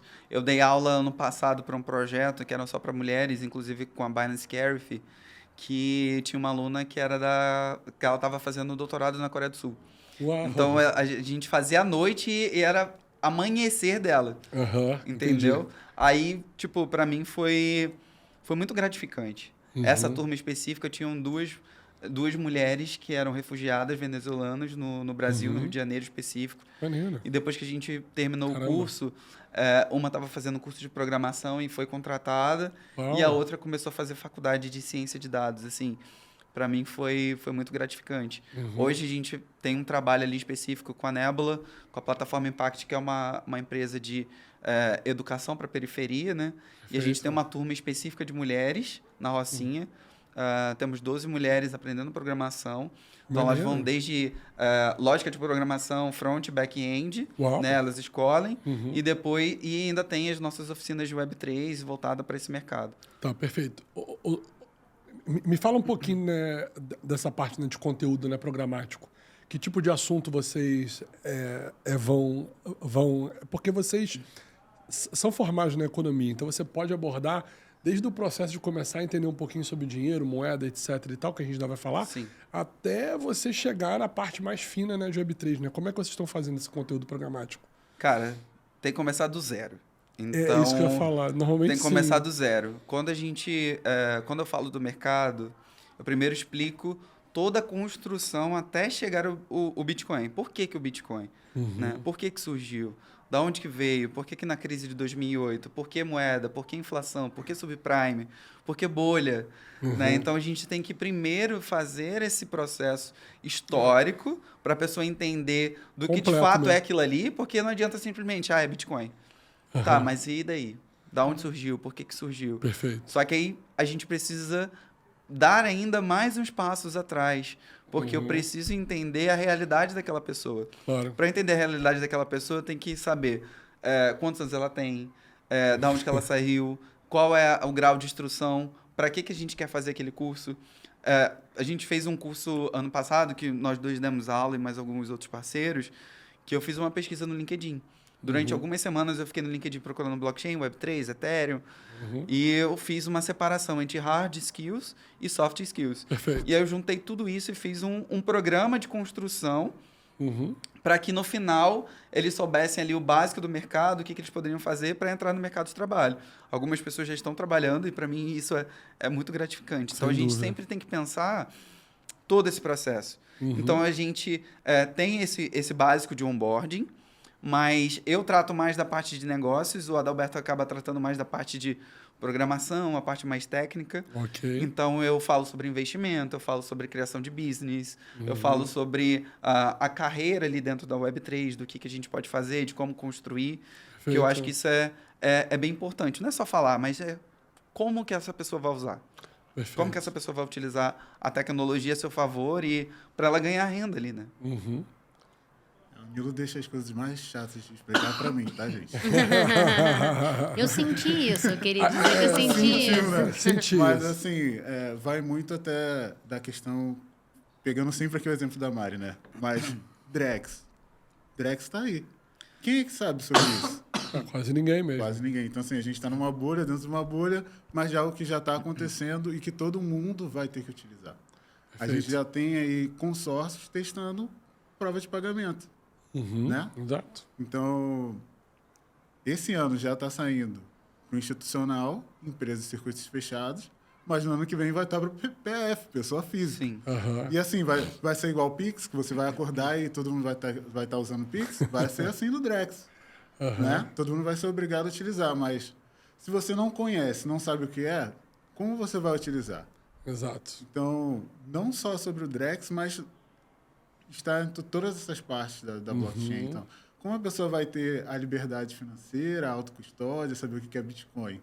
Né? Como que ela vai participar disso se esse conhecimento não chega a ela? Então, eu vejo a ITS muito nesse trabalho, assim, nesse propósito de ir furando essa bolha e estar entregando em locais que provavelmente não chegaria agora. Nunca chega informação. Né? É exatamente isso. Então, você falou, vocês vão do início? A gente vai do início, mas a gente, nesse mesmo curso que o Nilo falou no ano passado, a gente estava explicando soluções de escalabilidade. Falando o que é um rollup otimista, o que é... Explicando como funcionava o Proof of Stake, ou não, o Proof of Work, que foi bem mais complexo para eles entenderem. Sem dúvida. O que é Proof of Stake, Proof of Time, várias redes diferentes, o que é uma stablecoin. Então, a gente tem um leque, porque a gente precisa explicar muita coisa, porque as pessoas vêm com isso aqui, ou às vezes nem isso aqui.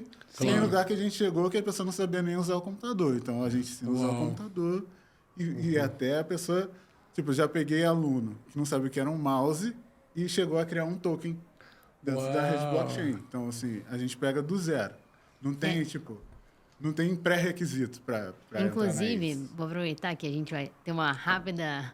uma pessoa entrando aqui. Vou falar sobre isso. Eu sempre pensei assim, até teve um convidado aqui que foi o Rossello, que está fazendo uma implementação com a Trutter, por exemplo, né? Que isso vai ser... Ele fala assim, cara, vocês vão conseguir ir ali no McDonald's e ali em qualquer lugar que dessa praça de alimentação e logo fazer um pagamento. Porque minha maior preocupação em relação a isso, de todo mundo conseguir usar, era assim, cara, minhas tias não usam WhatsApp, algumas. E para mim o WhatsApp faz parte já de todo mundo, sim, teoricamente, né?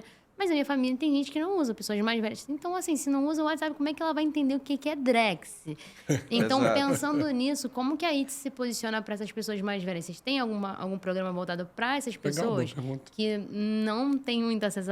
Até têm acesso, mas não têm algumas interesses e outras dificuldade mesmo de se inserir nesse meio. Então, todo o processo ele é baseado no nosso público ali, né? Nós temos, de fato, eu tenho inclusive uma aluna de 50 e alguns anos e ela é muito empolgada para aprender e a gente tem até uma parceira que dá aula junto com a Nébula, com a gente também, que ela é 50 mais e ela dá aula específica para esse tipo de pessoas, mas só que quando a gente para pensar assim, minha mãe não vai saber utilizar uma MetaMask, por exemplo, uma wallet. Mas a minha mãe sabe entrar no aplicativo ali da Caixa e fazer o Pix dela. Sem dúvida. Né? No final, o processo de abstração ele vai ser absoluto. Vai ser como se a pessoa estivesse utilizando o aplicativo do banco normal. Claro. Né? Mas o problema é como funciona. Né? Como que vai ali por trás. É igual a gente pensar como funciona. Alguém sabe como funciona o Wi-Fi? Entendeu? Alguém sabe como funciona o Bluetooth? Precisou entender com a tanto energia detalhe, elétrica né? completa é um super sistema, né? Complexo. Exato. Que a gente usa. Então, assim, a gente precisa fazer com que essas pessoas entendam esse processo de por que aquilo ali está sendo incluído. Porque se a gente falar no máximo do Drex, para uma população geral... não faz sentido. Ela não faz sentido porque ela não vai entender o que está ali por trás. Claro que as nossas discussões elas são mais aprofundadas, né? De como que vai ser isso, de como que vai se estabelecer os novos contratos. Porque vai ser apenas um modo que o sistema financeiro brasileiro vai começar a operar. Através de smart contracts, através de divisibilidade de moeda, para dar mais acessibilidade, para dar mais inclusão financeira mesmo. Eu acho que isso é um ponto muito importante. Mas a gente precisa sempre começar, às vezes, do -1 para chegar no 0 e depois sair. Porque se a gente achar que todo mundo está saindo do 0, não. Não tá. Não tá. Claro às vezes alguém está saindo do elevador 2 e a gente está precisando tirar alguém lá do subsolo. Isso é em tudo, né? Nós somos professores também, às vezes você está em sala de aula e você acha que está todo mundo no mesmo nível e quando você vai parar para explicar uma coisa que para você é óbvio, você fala, putz, ainda não, eu preciso dar uns passos para trás para trazer todo mundo. Exato. É isso que a gente se preocupa bastante. Então, se a gente precisar explicar 5 vezes o mesmo processo, a gente vai explicar 5 vezes de forma diferente até a pessoa entender. Certo. Ou seja, vocês vão para aquele grupo, entendem quem é aquele grupo primeiro, para meio que adequar tudo que vocês vão falar para poder meio que seguir junto com aquele grupo. Sim. É isso que funciona o trabalho da ITS. É bem personalizado. Assim. É bem nesse nível, né? E como a gente entra em contato, se tem uma empresa aí, né, querendo meio que fazer isso para os seus funcionários, ou uma instituição, como é que entra em contato com a ITS? Como é que eu você posso chamar vocês? Pode encontrar a gente no Instagram, its.crypto, ou então chamar os nossos handles lá no Instagram, eu.nilo e Adalberto P... Eu não sei, o handle dele é muito grande, vai estar na descrição. Mas também pode procurar no nosso site. Pode procurar no nosso site, que é o itscripto.com.br. Então tem ali o que a gente faz, o nosso trabalho. Tem algumas coisas que vão surgir nas próximas semanas, mas não vou dar spoiler. E entra em contato com a gente, porque eu acho que pra gente educação é tudo. Então se a gente está até com uns possíveis projetos aí bem interessantes e isso acaba animando a gente. Eu acho que depois que eu comecei a dar aula e começar a olhar... Foi mordido, né? A gente é mordido pelo mosquito da educação, né? E a gente vê as pessoas sendo felizes e se realizando e aprendendo alguma coisa nova, entendendo e tendo ideias e construindo, até mesmo trabalhando nesse mercado, pra gente é muito gratificante. Não, ter alunos que já... Por exemplo, são embaixadores de protocolos, tipo, esse cara estudou com a gente e hoje está representando um protocolo. Ou então é community de outro protocolo. É muito gratificante. Não tem o valor financeiro né? Que pague isso. Assim, não querendo falar só de números, mas assim, a gente já atuou na educação de mais de 450 alunos. Uau! Então, assim, ainda é um número muito pequeno. Sim, pela imensidão do Brasil. Mas né? se você falar de 450 alunos dentro de comunidades periféricas, aí você pesa o valor do número, né? Você pesa o valor do número. Sem dúvida. Vocês pretendem ter conteúdo, né, aberto para as pessoas no site de vocês? Vocês já têm isso lá? Como é que funciona hoje? Então, nós já temos, mas a gente está colocando aos poucos, então a gente vai ter um curso de introdução aberto. Legal. Então, porque eu acho que tem que ter para todo mundo, não adianta. Eu acho que as pessoas precisam, de fato, entender o valor desse mercado e depois, se entender que faz sentido para elas, correr atrás. Isso se seja uma carreira dev, se seja uma carreira não dev, ou que seja simplesmente você querer aprender como você investe em cripto, como você gera uma carteira, como você interage no protocolo de DeFi, o que é uma NFT, por que eu posso usar um NFT, como que eu posso usar uma NFT para alavancar meu negócio, o que eu posso fazer. Perfeito. Né? Isso é uma base para a gente. Então, vai ter conteúdo, sim, gratuito lá e aberto. Bastante até. E para vários entrantes de mercados diferentes. Então, assim, desde a pessoa que vai ser o usuário até empresas que querem sair da Web 2 e ir para a Web 3. Então, legal. Como se fosse um hub mesmo, né, de pessoas e negócios dentro Exato. do site. E a gente lançou recentemente um projeto que se chama Blockcria, blc.cria, que nós somos uma software house, feitas por desenvolvedores de comunidades periféricas, e a gente inclui esse serviço de produção, tanto de Web 2, Web 2.5 e Web 3, para quem quiser criar um projeto aí, a gente já está fazendo. Legal. Vocês são uma empresa, né, de serviço, mas vocês não são uma empresa de terceiro setor, vocês mesmos em si. Não, nós somos uma empresa de serviços mesmo. Mas a gente tem o impacto social como base ali. Óbvio, exato. Hoje, com que parcerias vocês já possuem dentro dessa comunidade de cripto? Que eu ouvi você falar vários nomes. Então, fala hoje nos parceiros oficiais. Sim, os nossos parceiros oficiais hoje, principalmente a Nebula Web3. Perfeito. Que é uma plataforma sem fins lucrativos, né? Ela foi criada por duas pessoas que eram DAOs. E hoje a gente atua no Brasil, eu sou Community Manager da Nebula, a gente atua no Brasil, no Rio de Janeiro e em Porto Alegre. Né? No Rio de Janeiro, em algumas comunidades, Chapadão, Rocinha, Rio das Pedras, que mais? São Gonçalo também. E nós temos a Play for Change, né? A Adalberto é Community Manager da Play for Change também. E nós temos alguns outros parceiros também aí, no Rio de Janeiro e também no Brasil, que a gente está lançando uns próximos projetos aí. Próximos projetos. Vocês pensam em fazer um canal no YouTube, com vídeos, com conteúdo? Vocês já têm? Como é que isso tá? Então, tem. A gente está lançando agora uma série de vídeos, principalmente para as pessoas entenderem como funciona uma comunidade Web3, o que é um protocolo, como funciona, como fazer parte. E isso acho que é bem crucial, mas a gente vai ter sim. Acabou com todas as nossas surpresas. A gente não pode dar spoiler, não pode deixar de dar spoiler. Eu tô aqui falando sobre tudo, gente. Estamos descobrindo tudo aqui juntos com vocês. Gosto assim. Assim que é bom. Mas explica pra gente o que é uma NFT pro público leigo, quem ainda tem aqui no nosso canal, que não tem ideia do que é uma NFT. Vale a pena comprar um macaquinho por 50 milhões de dólares? Não vale a pena? Explica isso pra gente. Olha, eu tenho duas discussões sobre NFT, que uma é mais voltada a negócios e outra mais voltada para comunidades e a preço de arte.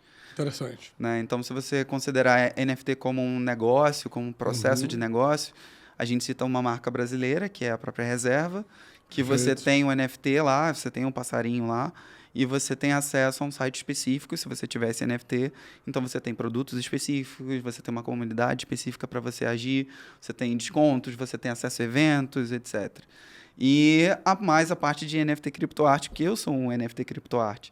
Eu tenho algumas coleções ali porque eu gosto da maneira que eu interajo com a arte. Perfeito. Mas se a gente está falando de NFT, só para fazer uma medida explicativa, que é um token não fungível, o que é um token não fungível? Fungibilidade fala sobre igualdade. Então, uma moeda de R$1 pode ser igualada a outra moeda de R$1, porque elas têm as mesmas características. Perfeito. Pode ter até diferente as carinhas que são atrás, mas ela possui o mesmo valor ali intrínseco de um real. Quando você fala de um token não fungível, que ele não é trocado por outro, que ele tem características intrínsecas únicas que diferem um do outro. Né? Igual pessoas. Pessoas são NFTs, né? São pessoas diferentes. Até mesmo se você vão dizer que não. Até mesmo se você considerar gêmeos idênticos, são diferentes. Até mesmo se você considerar gêmeos idênticos, eles vão ter diferenças ali, né? Então eles são únicos. Então você não pode trocar um pelo outro. Então são casas, né? Exato. Casas também, condomínios, né? Exato, você vai ter uma característica ali específica para cada um. Perfeito. Vou dar aqui um exemplo de use case, né? Caso de uso, você deve ter usado agora há pouco, você foi no Blockchain Rio. Sim. Você acessou o Simpla, perfeito. Né? Uma empresa de emissão de tickets, de ingressos. Normal. E aí o token do ingresso era um NFT. Então, para você acessar o evento, você já estava utilizando um NFT. Estava ali com uma abstração de conta, claro, né? De uma forma, uma experiência do usuário simplificada, mas você já estava utilizando a tecnologia da por trás. Então, assim, para mim, além disso, de tickets, por exemplo, um cambista, né? Esse é um bom exemplo. Ele pega ali e vende o ingresso, você não sabe se é original ou não. Claro. E, assim, quando ele revende, o valor vai só para ele. Agora, quando a gente tem esse mecanismo de tokenizar em forma de NFT os ingressos, além de não poder falsificar, se ele revender, a parte emissora recebe uma porcentagem. Então, assim, perfeito. Ela não perde por alguém que comprou antecipado e depois tentar vender por outro valor. Ela ainda vai receber comissão nessa segunda venda e assim sucessivamente. Então, é incrível isso, né? Essa ideia. É uma coisa que não só facilitou a questão de você ter ali uma verificação de originalidade, né? Real, né? Rápida e real, segura. Quanto também uma solução financeira para as empresas que tinham esse problema das pessoas que compravam diversos ingressos para revenderem e passarem por valores diferenciados e eles não serem beneficiados com isso. Perfeito. Aí, pegando assim uma visão, não sou muito da arte, né? Mas eu acredito que os NFTs também vão ser muito utilizados como características próprias, né? Formação da nossa identidade. Não sei se vocês já utilizaram algum POAP. Não. Então, é um NFT que você vai estar ali a prova de participação, de atenção, de você estar ali num evento. Por exemplo, a gente poderia ter um POAP desse episódio de hoje. Perfeito. E aí ficaria na nossa carteira e faria parte da nossa identidade, né? Então, assim, é tipo um PIN. É exatamente Sim, isso. tipo um PIN que você esteve ali, então né? coloquei, escoteira, exato, a ideia. E aí serve para diversas coisas. Então, Se aproxima muito do conceito do Soundbound Token, né? De alguma coisa que é muito individual sua.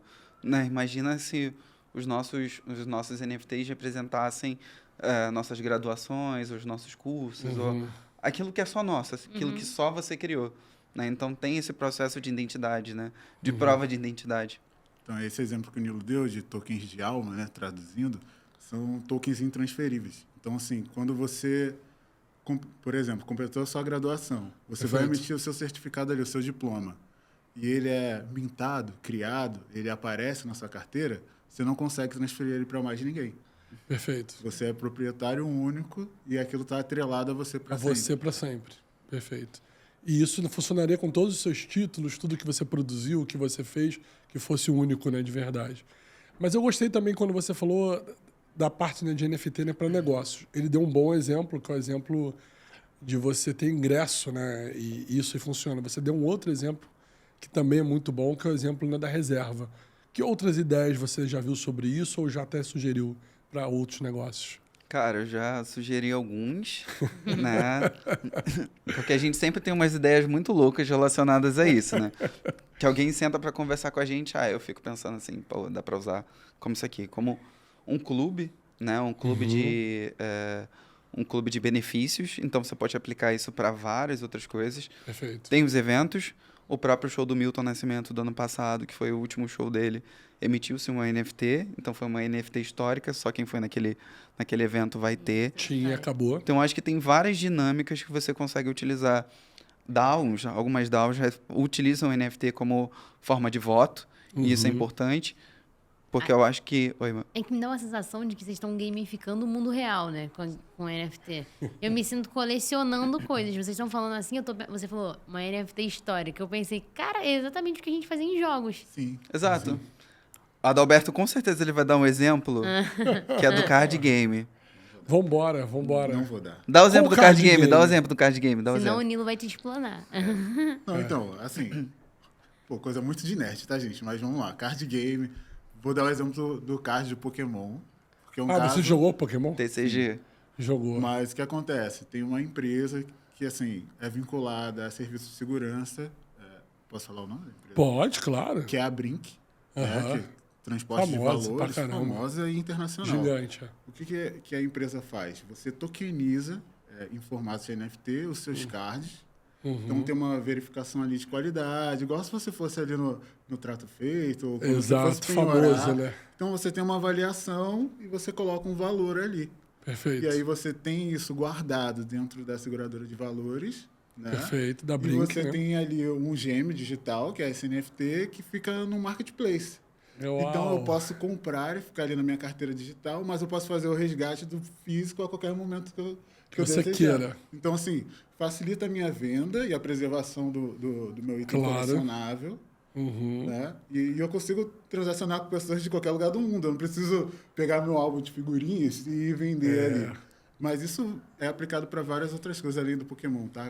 Cards de beisebol e todas essas coisas que a gente pode estar utilizando como itens colecionáveis, não só cards, mas qualquer coisa que você possa colecionar, tipo moedas. Então você pode ter uma representação, um gêmeo digital desse item, para você ter a facilidade de estar ali no meio digital, transacionar com pessoas de outros estados, outras cidades. Do mundo todo. Numa velocidade praticamente instantânea. Instantânea, incrível. E aí você também, por ser um NFT, você tem o seguro de originalidade. Então, assim, não é um card falso, não é um item falso, que já está avaliado e certificado. Perfeito. Eu vou dar um exemplo, assim, um outro que vai mais para o caso aqui do Brasil, mas com pessoas que têm um pouquinho mais de idade. Eu não sei, o Nilo falou aqui de loyalty, de clube, de vantagem, assim, com NFT. Lembra antigamente que você ia nos locais e tinha um cartão? E toda vez que você ia fazer uma compra, você carimbava? Sim. Ainda tem hoje, né? Cartão fidelidade. Cartão fidelidade. Cartão fidelidade. Então, ó, as empresas estão migrando a sua fidelidade, seu clube de membros, de usuários e clientes, para o mercado NFT. Então, se você não tem mais que andar com seu cartãozinho, você tem ali a sua carteira e quando você faz alguma compra na loja ou na rede, você tem aquela certificação ali que você fez a compra. E aí, quando você chegar a 10, né, ou um número que seja, você pode ali resgatar um brinde, um prêmio, ganhar uma vantagem.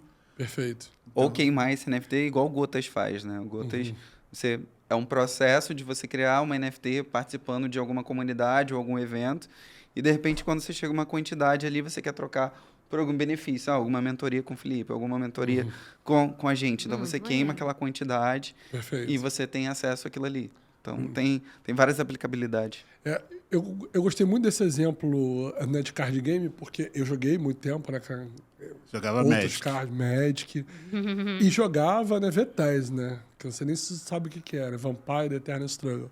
Joguei muitos anos. O nome que entregou a idade foi agora, né? Não, os dois são muito antigos, galera. Os dois são muito antigos.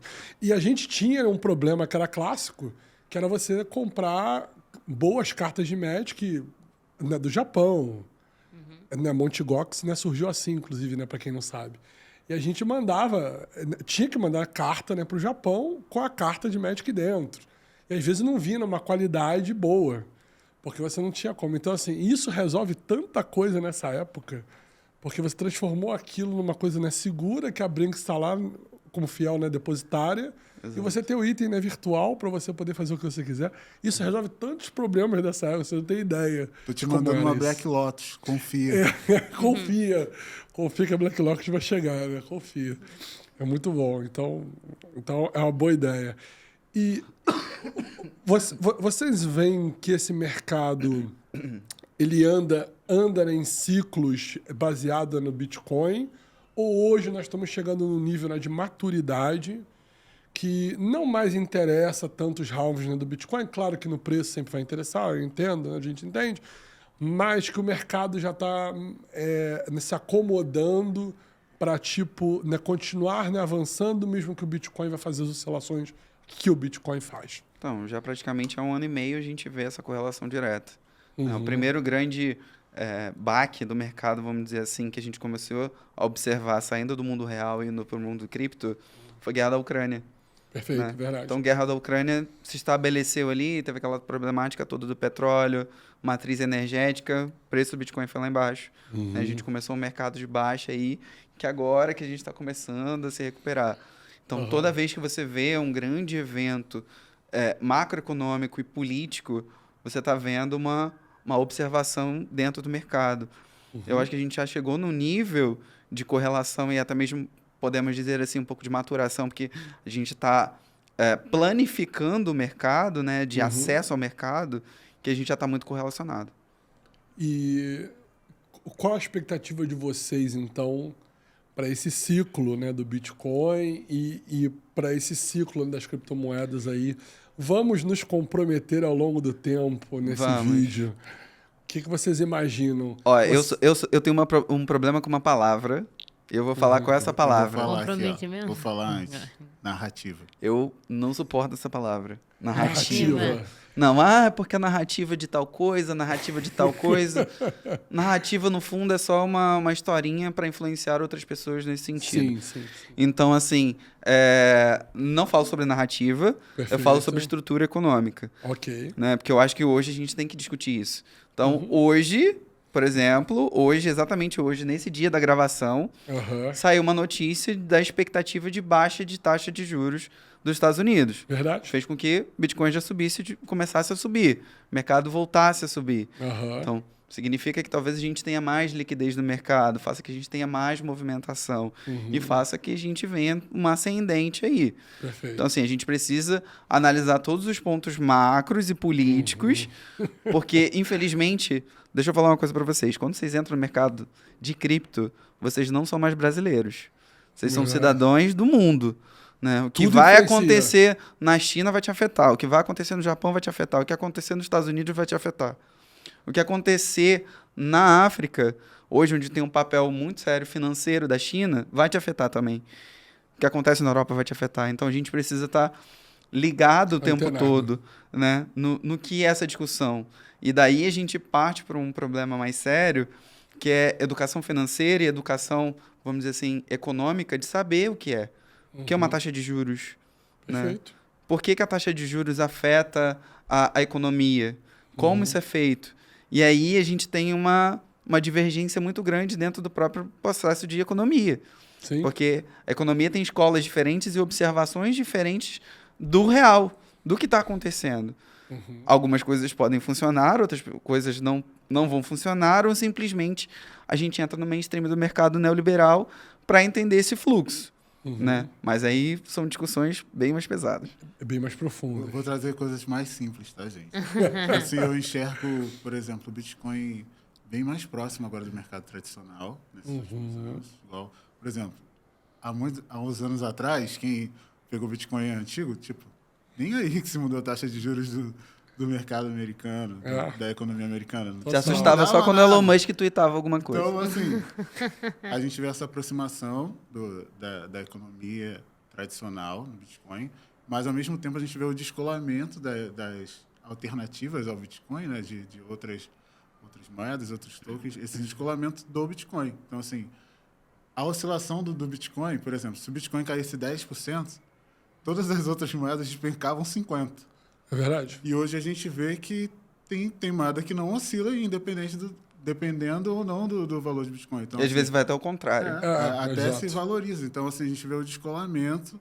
Não é só... Claro que a dominância do Bitcoin é muito importante. Muito forte ainda. Do mercado cripto, mas não é o único direcional agora. Então, a gente vê o Bitcoin tomando esse rumo próximo ao mercado tradicional, até porque é uma entrada institucional, e várias coisas podem acontecer, gente. Vários cisnes negros. Pegando um pouquinho aqui dos exemplos do Nilo. Guerra na Ucrânia. Bloqueio de pagamentos internacionais. Sim. Né? Começou a utilizar cripto para... Criptomoeda. intrafronteiras, ultrapassar parceiros. E aí a Rússia viu que isso funcionava e agora o que aconteceu? Agora pode usar a cripto para isso. A Rússia aprovou. Então, outro fator, tem nada a ver. Eu comentei aqui antes que a China é um dos maiores detentores de Bitcoin. Perfeito. Só que a maioria desses Bitcoins são ilegais na China. E a China tem uma política de destruição de itens apreendidos. Então, eles podem simplesmente destruir todos os Bitcoins que eles têm de reserva. Será que isso vai mudar o preço do Bitcoin? Será que isso vai mudar o preço das outras moedas? Então, a gente já começa a ter muitos fatores. Então, começou a ficar bem complexo. Então, as coisas estão mudando e quem está entrando no mercado para investir tem que estar atenado a muitas coisas. Agora que a coisa está ficando boa. Hoje eu estou muito falante, o Felipe deve estar até estranhando, mas você falou isso e isso também está soando muito na minha cabeça, assim, de que quando eu ficava me perguntando qual a maior dificuldade que as pessoas devem ter para entrar nesse mercado, eu achava muito que era o conhecimento mesmo, tipo, saber como... Mas, na verdade, agora eu penso que é a falta de vontade de querer aprender isso, sabia? Porque se você parar para pensar, para você colocar dinheiro no banco, você faz... você vê um passo a passo e faz. Agora você está falando que a gente precisa entender sobre blockchain, tem que entender sobre criptoativos, tem que entender sobre NFT token, beleza, entende sobre tudo isso. E você tem que estar antenado nas coisas que estão acontecendo no Brasil e no mundo. E eu digo até que mais no mundo, assim, porque toda hora que eu, por exemplo, que já invisto no mercado tradicional há um tempo, sei que tem influência lá de fora, mas ao mesmo tempo é bem baixa. Então eu posso ficar um pouco mais tranquila, ainda mais que tipo uma renda fixa da vida, você pode esquecer ali. Sim. Agora nesse universo novo, você tem que você precisa querer aprender e estar estudando. Isso, infelizmente, eu acho que não é uma cultura do nosso país. As pessoas não têm não continuam aprendendo as coisas. Aprendi isso, ponto, sei fazer isso e vou continuar com isso pro resto da vida. Então, eu acho que realmente vai demorar muito pro brasileiro entrar de cabeça nisso por falta de vontade de querer continuar estudando. Assim, nesse ponto, mercado tradicional e mercado de cripto sofrem os mesmos vieses dos mesmos problemas. Verdade. Só que o mercado de cripto é muito mais volátil. Se você pensar, por exemplo, a guerra da Ucrânia mexeu no preço do petróleo, na matriz energética mundial, cortaram o oleoduto, não estava passando, aí a Europa começou a ter dificuldade de energia. Muitos protocolos, ou então muitas mineradoras de Bitcoin pararam de funcionar por conta do preço do petróleo. Sim. Só que se você está pensando no mercado de cripto, pensar no mercado tradicional, grandes servidores de nuvem também consomem muita energia. E isso faz com que mercado tradicional também aumentem os preços dos serviços que são prestados. Sim. Então, assim, é só mais uma questão de observação e ótica. E se você quiser começa a pensar em taxa de juros.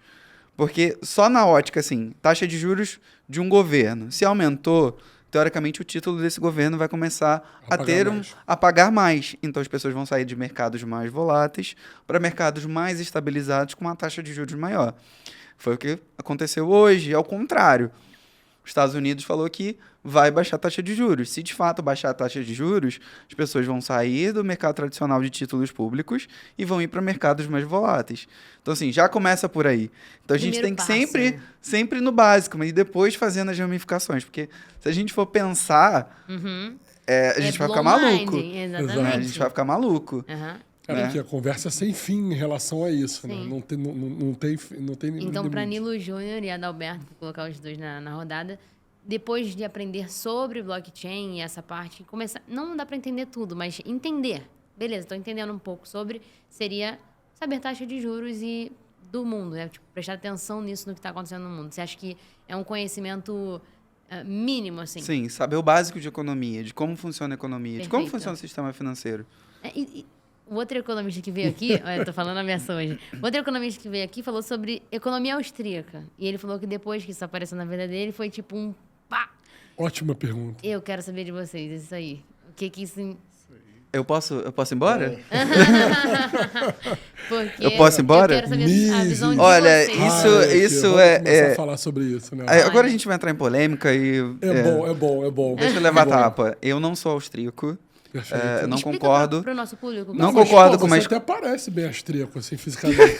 Achei até que você era. Eu não gosto da escola austríaca. A escola austríaca é uma escola de economia descritiva. Então, ela vai olhar e ela vai opinar. Ela não vai propor nada. Então, isso, para mim, é um problema. É engraçado a gente falar, a gente mexe com economia, vocês são neoliberais. Não sou neoliberal. Exato. Né? Eu sou mais keynesiano, mais desenvolvimentista, isso é uma questão minha. Mas eu entendo... Todo mundo acha que o pessoal, né, de cripto é sempre... austríaco, neoliberal e tal. Ou liberal total, exato. Capitalista. Não sou. Não sou. E eu acho que a gente precisa levar isso em consideração. Como eu estava falando lá no início, depende muito da ótica da escola que você foi criado, onde você foi criado. Né? Tem uns economistas que falam de mercado de cripto, que dão umas opiniões... E às vezes eu fico muito assustado porque você dá um alarde, às vezes, sem necessidade. Entendeu? Você joga um clickbait ali, alguma coisa para te chamar a atenção e te leva para um caminho que vai falar com as pessoas que a gente vai para o abismo. E não é muito bem assim que funciona. Né? Então, a escola austríaca é uma escola, para mim, muito descritiva. Não tiro mérito do papel dela, óbvio, mas é uma linha que eu não sigo. Que eu acho que a gente está um pouquinho... mais além disso, né? Porque se a gente tirar tudo, como o neoliberalismo pede, a gente vai ficar meio isolado. Sabe por quê? Que a gente não pode pensar que o neoliberalismo vai guiar o nosso mercado? A gente tocou num ponto aqui que é a concentração da descentralização. Né? Mas só que o mercado de cripto é um mercado completamente liberal. Porque não tem ninguém ali para verificar, não tem ninguém ali para fazer uma mediação. Você que faz sua própria mediação ali dentro. Claro. E a gente vê umas desigualdades. Porque imagina, se a gente está num protocolo onde quem mais tem tokens vai decidir sobre alguma coisa, não é democrático. Perfeito. A descentralização deveria ser democrática. E isso é um processo que a gente precisa pensar. Sem dúvida. Governança. Seria muito maravilhoso se ele agora falasse, não, mas eu sou austríaco. E ele falasse, eu detesto ele por causa disso, inclusive. Mas temos amigos. Tem os amigos austríacos. Temos até amigos que são, né? Temos até amigos que são. Gente, a gente já foi em evento com pessoa da Áustria, do colégio austríaco. E ele falando umas paradas assim, ele perguntou assim, quem é economista aqui? Eu olhei para Adalberto, olhei para outro lado, fiquei quietinho. Eu fiz letras. Um broche aqui da escola. Mas assim, respeito a visão. Claro. Assim, eles funcionam bem como observatório também. Né? Sim. E dão as opiniões deles. Mas, assim, a parte liberal de cripto, que eu acho, é assim, o pessoal tira o intermediário. E a gente, nas escolas neoliberais, tem o intermediário como Estado. E aí, quando a gente tira o Estado de cripto, aproxima muito essa escola do movimento de cripto. Sim, sem dúvida. Ainda mais da parte maximalista de Bitcoin, porque aí você não tem controle nenhum de nada, como eu falei, não tem uma pessoa, não tem um órgão que vai emitir, que vai controlar, que vai reprimir ou liberar. Então, perfeito. É uma coisa muito mais livre, então vai muito mais para a parte liberal. Não tem fronteiras, então, mas cai nessa questão que o Nilo falou, mas a gente vai repetir a mesma concentração que acontece no mundo tradicional, só que agora no mundo digital, na blockchain. Será que isso é benéfico? Por mais que tenha problema, alguém acha que o Brasil funcionaria sem o Estado? Então, acho que cabe ainda esperar. As visões são válidas, mas acho que é tudo um processo. Entendeu? Eu não tiro o mérito e... Também tem muitas visões que eu concordo, você tem um bem inconfiscável, poxa, é super. Ainda mais em questões em países super opressores. Então, né? assim, com histórico de opressão também, exatamente. né? Você está numa ditadura e você não pode movimentar, você não pode ter seus bens, você pode ser expropriado a qualquer momento. Então, com uma canetada, né? Então, assim, é um mecanismo de segurança. Sem dúvida. A gente não pode levar tudo a ferro e a fogo, né? Então, assim, a visão do economista é o depende. E eu acho que Essa vai ser a frase do episódio. Agora, assim, tirando a briga, assim, de falar que se eu fosse austríaco a gente ia brigar, acho que a gente não briga porque a gente tem essa visão mais ampla de Assim, até em meio a blockchains, a gente é meio agnóstico. Tipo, a gente não perfeito. tem ali... A gente não carrega uma blockchain no bolso. Tipo, isso aqui é o amor. Tá no meu coração e o resto é lixo, entendeu? A gente olha para tudo. Até para fazer análise. Óbvio. Tipo, essa tecnologia aqui é melhor do que essa. Essa não é, essa faz sentido. Essas aqui podem se complementar. Pô, nesse ponto aqui, essa é melhor, essa é melhor. Dava para... A tecnologia aqui é ruim, mas o tokenomics é bom. Tá. Deixa eu aproveitar que nós falamos, né, de card game, você tá ligado na Play for Change, é isso o nome mesmo? Errei? Não, eu falei certo. E aí, games NFTs. Teve um momento aqui na história, recente, na verdade. Acho, inclusive, no ciclo aí de 2021, 2021, mais ou menos, acho que foi nesse ciclo, que bombou a Axie Infinity 19, 20, 21, né? Mais ou menos nessa época aí. Bombou a Axie Infinity, Plant vs Zombie, deixa eu tentar lembrar dos mais famosos. Illuvion, Roblox, Illuvion, acho que era esse. Illuvion. Illuvion já lançou algumas coisas, inclusive, agora. Então, eu quero saber um pouco sobre isso, porque a minha crítica como né, matemático era que eu olhava no tokenomics e falava, isso limite tende a zero. Fazia aquela continha matemática básica lá de cálculo, meus alunos me amam, fazia continha matemática e falava, limite dessa moeda que tende a zero. E aí, meio que aconteceu isso em alguns casos, né? E como é que vocês... Oi? CryptoBomb. CryptoBomb, por exemplo. CryptoCars também teve. Mesma coisa, só mudou a skin. Só mudou a skin. Como é que vocês enxergam isso? O mercado está mais maduro hoje? Vocês estão vendo algo surgir nisso?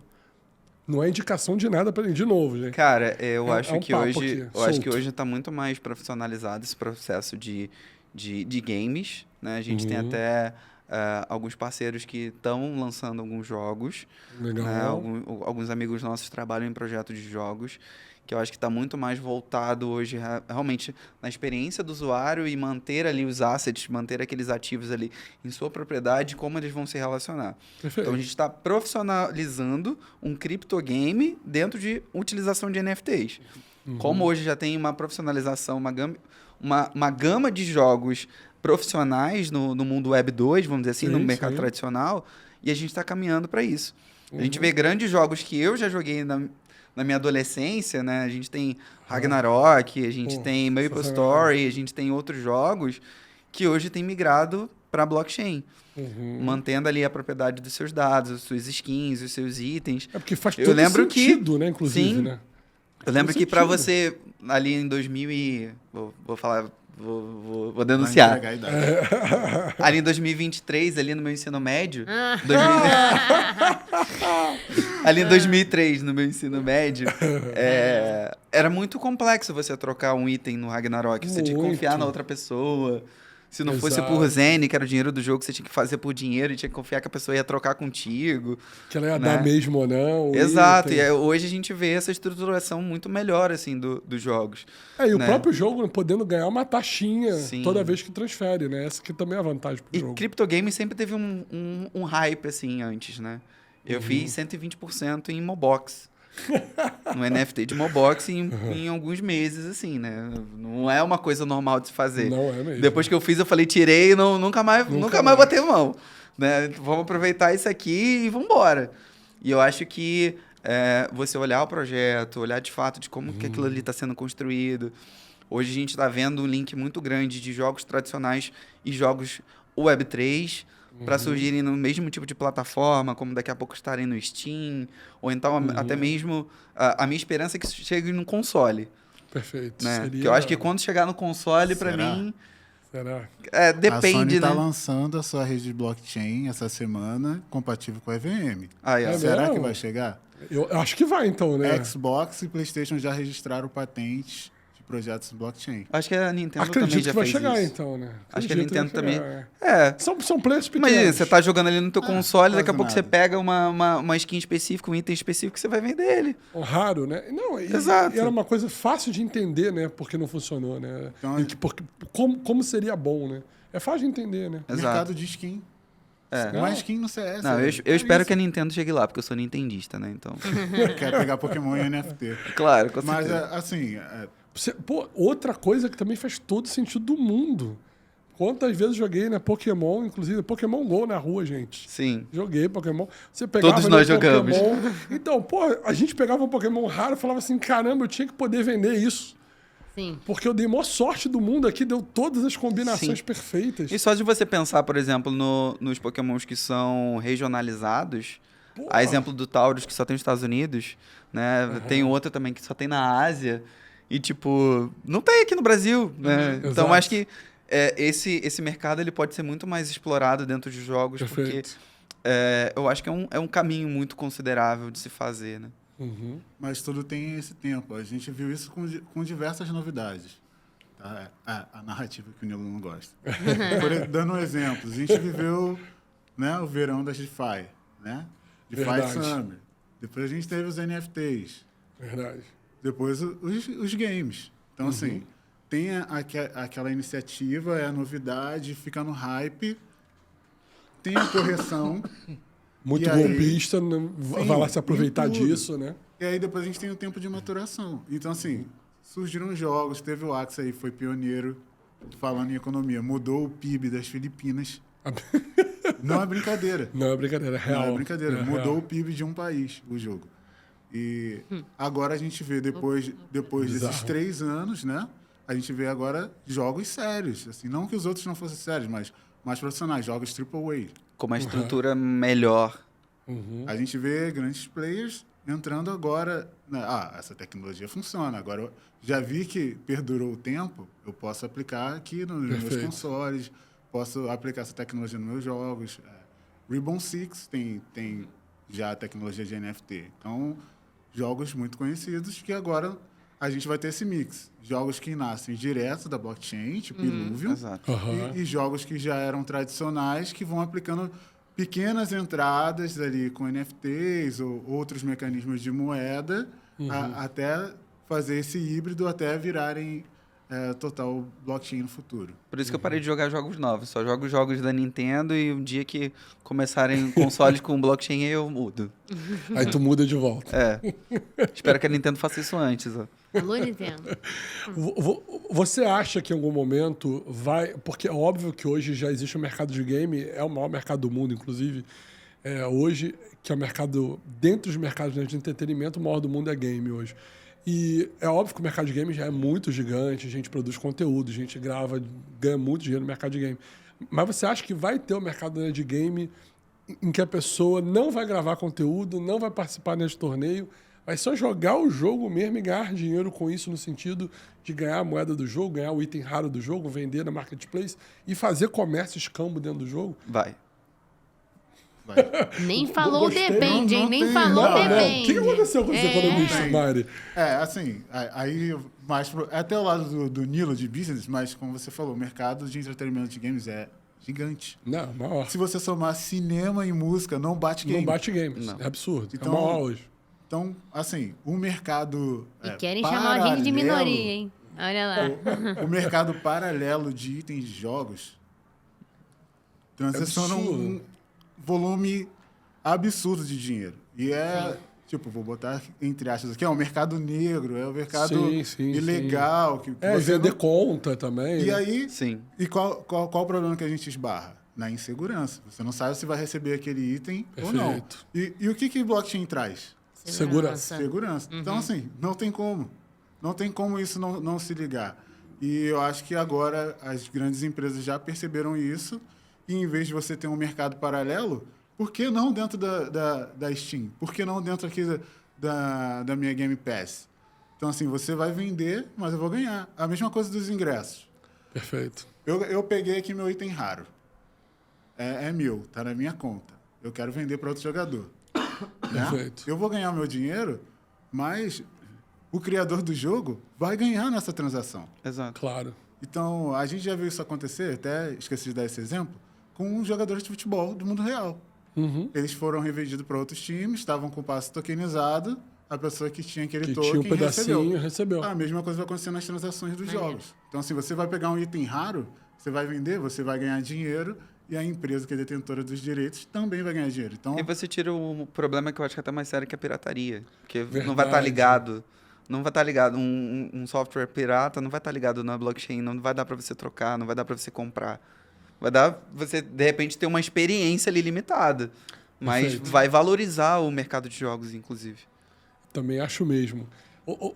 Ou seja, vai dar para viver daquele sonho antigo que a gente tinha quando era criança, de ficar jogando videogame, ganhando dinheiro, jogando videogame o dia inteiro. Era o que a gente queria.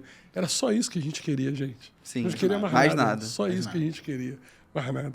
E, bom, indo aqui, né, pro finalzinho já, né, eu sempre faço uma pergunta para todo mundo, né, que vem aqui, que é se o Satoshi tivesse deixado, né, um livro, o Evangelho, que seria, né, um apócrifo, das melhores práticas dentro do universo, né, de criptomoedas, que frases vocês acham que teria? Caraca. Cada um vai falar uma. Que teria nesse livro do Satoshi Nakamoto, deixou um apócrifozinho. Que versículo estaria no livro? posso falar duas? Que uma vai ser citação de um amigo nosso. Por favor. Não clique em links. Não clique em links. By Joey Ponzi. Maravilhoso. Mas eu vou falar a minha primeiro do Nilo, enquanto ele vai preparar uma mais Eu filosófica, já com sei. certeza. Não, já sei. Mas as minhas guarde as frases sementes. Se não Boa. são suas chaves, não são suas criptos. Não são suas chaves, não são suas criptos. Esse eu acho que é a base. Essa é a é a base. máxima. Essa é a máxima. Acho que essa é a máxima mesmo. Perfeito. Pra gente não ser polêmico, né? Porque a gente podia dar várias Eu tava outras aqui frases. esperando Eu tô polêmica. aqui falando Achei lá. muito básico, entendeu? Queria uma coisa um pouco Também mais... achei um pouco básico. Também Ué. achei que devia ter depende. Eu também acho. Eu também achei que a frase podia ser depende. Eu ia falar, cuidado com as memicões. Tem que tomar muito cuidado. Não compre dogs. Não compre Dodge. O cachorrinho não é legal. Mesmo, né, de chapeuzinho, não é boa? Não, Mesmo e você... Cara, e você é assim, recebi um airdrop. Não clica, não abre. Toma cuidado. Vai abrir tua carteira no explorador de blocos, vai aparecer uns tokens que você não conhece, não interajam com eles. Tá só ali pra roubar sua senha. Exatamente. Assim, não é muito comum aqui no Brasil, tá? Mas algumas pessoas usam a rede da Tron. Ela é campeã de acontecer isso. A Tron. Rede da Eu já Tron. usei. Você pode É abrir quase lá um que hotmail, né? você vai ter algum token lá que você não sabe o dá que é. errado. Exato. Meu Deus. Que Tá teoricamente vai valer várias coisas. Pô, Ou então, tá- cuidado com airdrops, cuidado com lançamentos de moeda. Muita atenção, assim, você não vai ganhar um airdrop só porque você é bonito. Exato. Exato. Então, assim, Poderia. poderia, né? Poderia, Mas, poderia. Assim, pô, você... Eu não ia ganhar, mas poderia. Assim, só explicando o airdrop, assim, é um lançamento, né? Você recebe aquela moeda na sua carteira. Mas por quê? Você é um tester, você testou aquele mecanismo, aquele protocolo. Então, assim, porque se você não testou, se você não logou com essa carteira, não fez uma pool, não fez uma transação, por que você receberia esse airdrop? Então, a atenção é uma coisa muito importante no mundo de blockchain. Até Exato. assim... Golpes de engenharia social estão cada vez mais... Mais Elaborados. fortes, elaborados. Sim. Às vezes você nem clicou no link, mas você vai... Uma construção muito grande que vai te levar até esse ponto. Exatamente. Só atrapalha o mercado, né? Mas... Mas é normal, É. né? Sempre vai ter gente querendo dar golpe nos outros em qualquer mercado que a gente esteja usando pro mal a tecnologia. Verdade. Isso aí sempre vai acontecer, não tem para onde ir. Indo aqui, né, pro final também, eu queria perguntar assim, o que vocês imaginam da It's Crypto, de vocês, daqui a algum tempo? O que vocês querem ser daqui a algum tempo ou o que vocês estão projetando para daqui a algum tempo dentro do cenário do Brasil e do mundo? Nós queremos ser uma das maiores empresas de criptoeducação inclusiva do mundo. Né? Não só em conteúdos em português, mas em conteúdos em outras línguas para a gente trazer mais acesso, mais acessibilidade, diversidade, inclusão, não só no mercado de cripto, mas no mercado de tecnologia, fazer com que mais pessoas entendam como funciona esse mercado, mais pessoas estejam lá dentro, para a gente furar um pouquinho essa bolha, né? Para a gente, de fato, fazer a mudança na vida dessas pessoas como a gente tem feito com os nossos alunos, né? Até hoje. Né? Do que a gente quer, do que a gente entende como propósito, do que a gente entende como valor. a gente não pensa simplesmente no serviço, a gente pensa na mudança que a gente quer gerar. Perfeito. Que isso para a gente é mais importante. Estou muito ligado a propósito. A ITS vem muito de propósito, né? Assim, eu enxergo a ITS agora como uma ponte que daqui a uns anos eu acredito que seja uma ponte maior. Onde a gente vai ter diversas pontes. Vai fazer várias pessoas atravessarem esse caminho de estarem desinformados e depois serem educados. Igual a gente fez com essa pequena parcela de alunos, mas em quantidades muito maiores, né? Muito maiores. Legal. Deixa um recadinho final aí para o público que assistiu a gente, sobre vocês, sobre como falar com vocês, sobre o que vocês estão buscando. Suas redes sociais. As suas redes sociais. Se já podemos deixar currículo na Inscript pra gente trabalhar lá. Começa a falar aí com o público. Olha, é bastante trabalho aí, é bastante trabalho, vou dizer. Então, gente, se vocês quiserem saber mais como é um processo de onboarding dentro de Web3 e blockchain, se você quer entender mais desse mercado, se você quer mudar um pouco do modelo do seu negócio, segue a gente lá nas redes sociais, its.crypto. O meu pessoal também, o profissional, eu.nilo. E o... Gente, aí não dá, né? Não tem rede social, só low profile. Ou então acessa lá o nosso site, itscrypto.com.br, para saber mais um pouquinho do nosso trabalho.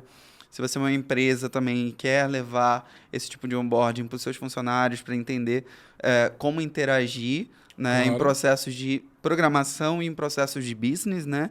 Porque quando a gente fala de Web3 e blockchain, todo mundo fica olhando muito para desenvolvimento, sim, né? sim. Mas tem outros processos de criação, né? De como a gente vai interagir, de como a gente vai mudar o nosso modelo de negócio para estar inserido nisso. Até porque se a gente falar de smart contract, a gente vai ficar mais 2 horas aqui Sem falando dúvida. em possibilidades de negócio com isso. Sim. Então, segue a gente lá, conversa com a gente, manda uma DM, que a gente está aí aberto para conversar. O low profile é @AdalbertoSPJ ou no LinkedIn, Adalberto Júnior. Isso, no LinkedIn também a gente está lá, Itscripto Educacional e Perfeito. Nilo Júnior. Simples assim. Simples. Simples Eu assim. acho que eu consegui o melhor handle do Instagram, eu.nilo, acabou. É um dos melhores mesmo. E deixa eu aproveitar e fazer uma perguntinha final, que agora surgiu, né, uma curiosidade.